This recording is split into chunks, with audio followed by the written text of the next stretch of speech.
గురుగారు చేతబడి అనేది ఉంటుందా? అవును, ఉంటుందండి. ఉంటది. ఉంటుంది. ఇప్పటికీ ఊళ్ళలో అంటారు కదా, చేతబడులు చేశారు, చేస్తారు. చనిపోయింది, పిచ్చిదైపోయింది, లేదా చనిపోయారు అని చెప్పేసి.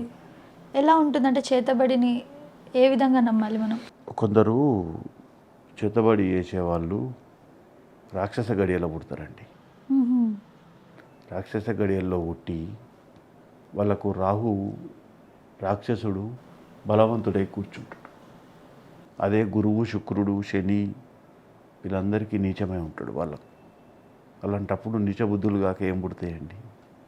అలాంటప్పుడు తాంత్రిక విద్య దగ్గరికి పోయి 41 రోజులు సగం నీళ్ళల్లో మునిగి నేర్చుకుంటాడండి.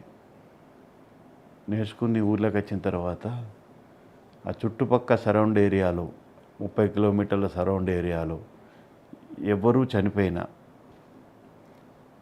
ఆ ఆత్మ ఆయన కండిషన్లోకి వచ్చేస్తుంది. ఓకే.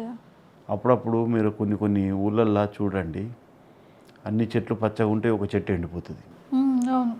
అన్ని చెట్లు పచ్చగానే ఉంటాయి, ఒక చెట్టు ఎండిపోయి ఉంటుంది. చీరలో ఒక 4-5 చెట్లు ఎండిపోయి ఉంటాయి. అది డైరెక్ట్ అన్ని మన దగ్గరికి ఒకటేసారి వచ్చేస్తాయి. ఇప్పుడు మా సొంటోళ్ళు ఎవరన్నా పోయి తీసేశారనుకోండి, మళ్ళీ అవి ఎక్కడికి పోతాయి? మళ్ళీ వాని దగ్గరికే పోతాయి. ఓకే. వాడు అవి కిచ వాడిని మనసులో పట్టకుండా చెప్తాయి. అందుకే వాడు ఎప్పుడు తాగి ఉంటాడు, అబ్జర్వ్ చేయండి. కాబట్టి వాడు అవి తీసి ఆ ప్రాణం ఉన్న చెట్ల మీద వారెత్తాడు, వీటిని నాశనం చేసి రారి తర్వాత అని. ఓకే. ఓకే. బట్టి కథం పచ్చగా ఎండగొట్టేసి పోతాయి అన్నట్టు. మళ్ళీ చెట్లు కూడా ప్రాణం ఉండేయండి, అది చూసుకోవాలి. గ్రహచారం అనేది చూసుకొని అది చేయాలి.